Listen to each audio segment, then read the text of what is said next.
Hi, I'm Eric Lee, principal broker here in the state of Utah. I've got Carter Maudsley joining me. Carter, Hello. How are you? good. And what's your role? Forms committee, Sorry, attorney, agent, all of the above? all of the above. Equity agent for a long time, attorney for not as much of a long time. Importantly, for the purposes of these videos, I was on the forms committee with the Utah Association of Realtors. So I am very aware of the background and the work that was put in to get these forms in place. Perfect, thank you. So right now, I'm going to share my screen. We are going to be talking about two forms, the real estate brokerage compensation agreement and the real estate brokerage payment addendum. We're going to start, first of all, with our perfect world scenario. In a perfect world, you're the buyer's agent. You want to make an offer to the listing agent. You call the listing agent. They answer their phone promptly, and you say, "We think that, or we would like to write an offer on your home. Tell us, what kind of things, what kind of terms would be nice for your seller to see in the offer. Oh, and by the way, is there any offer of compensation from the listing brokerage to me, the buyer's agent?" And that agent says, "Oh, thank you so much for calling. And yes, we have an agreement in place to compensate you. In fact, we've got it all signed and filled out. I will email it over to you right now. It's already signed by my seller. Let me send it over to you right now, and this will have your compensation in there." Okay, that's our perfect world scenario. And it would be a good idea when you're sitting down with the seller, have this real estate brokerage compensation agreement filled out and ready to go, because you're going to get asked about it from every buyer that wants to write an offer. After we cover this form, we'll talk about more of maybe a real world scenario where you can't get a hold of the other agent. You don't know if there's any offer of compensation, and we'll address that later. But right now, Carter, let's talk about this one. Yeah, I mean, and Eric, you just explained every single conversation I've ever had with a seller's agent. Super available and super willing to do exactly what I need them to do. But when the opportunity arises that things are going well, this is what establishes your payment of buyer agent commission under the terms of your buyer agency agreement by the seller. Pretty simple form. It has a term. They're not going to extend this to you for whomever purchases the house. And then number two is important, the compensation from the seller's brokerage, meaning that the listing agent's brokerage will be paying Equity Real Estate X amount of the gross acquisition price of the property. Ideally, and this needs to mirror what the compensation you negotiated for in your buyer agency agreement. Because as we all know, and you should have well ingrained in your head right now, you cannot receive more money than what you agreed to under your buyer agency agreement. So Section 2 needs to mirror that amount of what you previously negotiated with your buyer. It goes on to disclose that you have a written buyer broker agreement with the buyer, and that the buyer is obligated to you to pay the commission, that you are accepting this as payment of that obligation. And the listing agreement, or the listing agent, is also saying that they have a listing agreement with the seller that has authorized them to offer the payment of compensation. Number 5 is a timing element, that the payment of compensation is conditioned upon a successful closing of the real estate transaction between buyer and seller, and shall be due at the closing as defined in the purchase agreement between the buyer and the seller. That's a great and necessary for you to get paid. It's the mechanism for payment coming to equity. So now, Carter, you kind of threw a wrench in my perfect world scenario. My perfect world scenario is we meet with our sellers, we have this signed. Our sellers have agreed in the listing agreement that they're going to offer 3%. So I've got this pre-filled out, pre-signed by my client, but then I get a call from an agent and we have the conversation. Do I ask that buyer's agent, how much are you being offered? Because if I put 3% in here, Yeah, I can't pay him that. This is an agreement between brokerages now correct. that says I'm obligated to pay him more, but down here it says that I can't pay him more. Sorry, let me try to get my highlighter. It's not, there we go. Kind of worked Yeah, so I think the way this becomes even a more ideal, because this is going to be particular to each buyer and each buyer's agent with that seller. So if I'm a seller, I'm going to have this prepared to the point where my seller's signature is on it, but it still needs to be prepared specifically for that buyer. Okay. So based on this, I saw an argument on Facebook today where a listing agent says, well, how much compensation are you getting in your buyer agency agreement? And the buyer agent said, none of your business, but we really couldn't fill this out without knowing that business. Correct. So it's kind of just dawning on me that my perfect world is shifting every minute. And we may see that over the next few months where inadvertent effects that nobody really thought about may be coming to play with these forms. So it'll be fun. Yeah, fun. You have a weird definition of fun, Eric. So section 6 of this agreement, arbitration and attorney fees and costs. So because of the change where buyers need to have a written agreement before showing a house, or a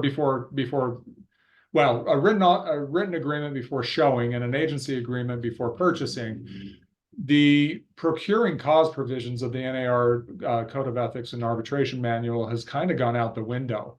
We're back to a world where the person with the agreement with the buyer is the one who ends up getting paid.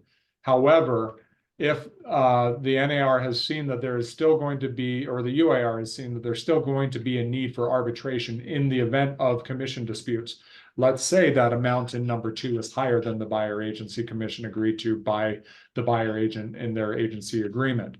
That is an arbitrable conflict that you would then go to the Utah Association of Realtors or the Salt Lake Board or whatever board you're a member of, and they would arbitrate that dispute. Also on the non-payment of commissions as well. Okay, thank you. Now there is something down here that this used to exist a long time ago in the brokerage compensation agreement and escrow instruction form. Then they removed it. They've added it back in, which is the signatures of the buyers and sellers. And this isn't required for this form to be valid. It's an acknowledgement of receipt, but I still think it's best practice for your buyer and seller for transparency to see, yes, we are complying with the agreements that we had in place. The seller should see, hey, we signed a compensation agreement allowing you to offer this much, and this is how it actually played out. Remember, this is not agreement between buyer and seller. This is agreement between 2 brokerages, but the buyers and sellers should see and know that their independent agreements with their agents are being considered and followed, satisfied. Yes. Yeah, and we went back and forth on whether to require the principal's signatures, and we ultimately decided, in the interest of transparency in all aspects of the transaction, to have the buyer and seller ratify this form so that everyone was aware of where the money was coming from and who it was going to. And I think it was a good inclusion. Now, for the purposes of equity real estate, we've also got signature of authorized seller's agent or broker, signature of authorized buyer's agent or broker. Again, this is going to be in place in a lot of transactions. Does the managing broker need to sign this? Carter and I have had this discussion. Your managing broker may decide that they want to sign everyone, but as far as we go for the state of Utah, it is not going to be a requirement from the principal broker level to require a broker signature on all of this. You're all authorized as an agent unless your managing broker says, no, I want to keep a tighter eye on this. One of the nice things about being with equity is we do have a lot of flexibility with the commissions that we charge. You guys know the fees. They're very simple to calculate at the end of the day. And so we don't see a lot of anticipated mistakes with this form. So you are authorized to sign this. Correct.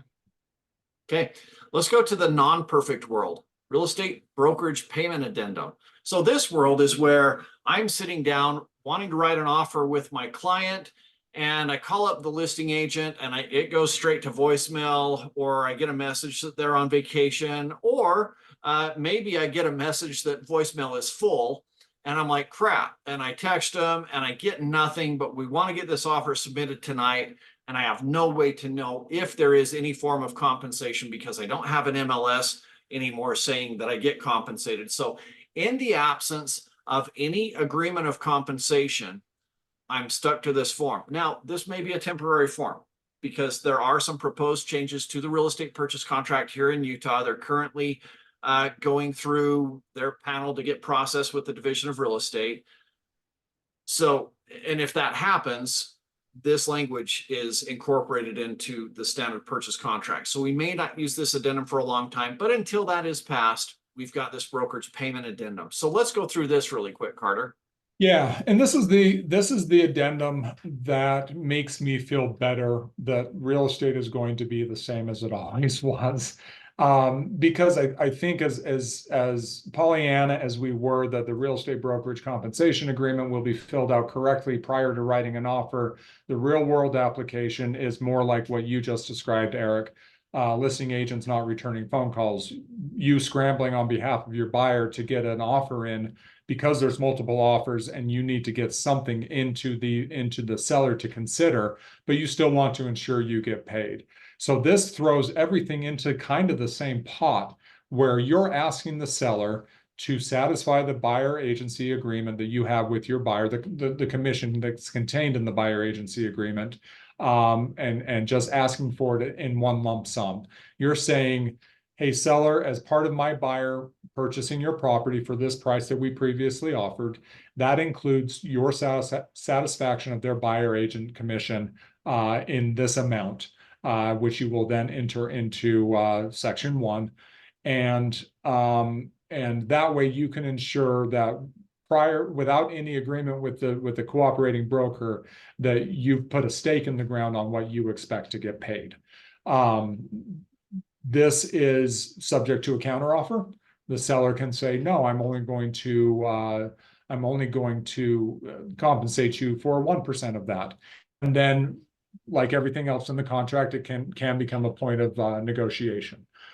The one interesting thing about this is the highlighted sentence that Eric already highlighted. This payment shall be made in addition to any other compensation agreed to by the seller's brokerage to the buyer's brokerage, if applicable. You can still use this if you have a real estate brokerage compensation agreement between broker and broker. Let's say that the seller was authorizing the seller or the seller's agent to offer 2% commission, but you have a buyer agency agreement with your buyer for 2.5%. Let's say you have that compensation agreement signed. It says 2%, but your buyer instructs you to get that whole 2.5%, so they're not cutting you a check at closing. In that instance, you would add 0.5% of the purchase price in this section 1, and then that next sentence integrates the brokerage compensation agreement that you already have with the seller's brokerage to make your total 2.5%. So this is kind of a dual purpose addendum. I think it works really good, and it alleviates a lot of my fears of what happens when you can't get a hold of the listing agent, and how do I make an offer. So thank you. So to reiterate, you can use this in 2 different ways. If I don't know that I'm getting any offer of compensation, I can put in my full 3%, 2.5%, whatever I've agreed to in my buyer agency agreement. I can put that in here before I submit the offer. Or if I do know that I'm getting something, but it's not enough to satisfy the terms, then I can make up the difference here. Correct. Okay. All right. I really like the interplay between these forms. I'm just going to throw this out there. I really like the interplay between these forms, because I can take this and let's say, for example, we go to this new exclusive right to sell agreement, where we've got up here how much the listing agent is going to make. And then I'm learning things from you all the time, Carter, but you corrected me in the last video, which I appreciate. That this isn't a commitment to pay this compensation. This is the authorization to communicate. And so this doesn't double up. If I go to this one and I do put in 3% here, but the seller has already agreed to pay, they haven't agreed to pay, they've agreed to allow me to communicate that they'll offer 2%. This doesn't all of a sudden, it doesn't change anything. This agent still gets his 3, regardless of what they wrote to here. This isn't their commitment that they're paying to. They're allowing me to advertise or communicate Right. that they're willing to. And then using that real estate brokerage payment addendum, you get to request what you are actually paid. And Yeah. so it like I said, this is the addendum that makes me feel a lot better about this whole settlement arrangement, the new world that we're working in right now. Great. Thank you, Carter. Thank you.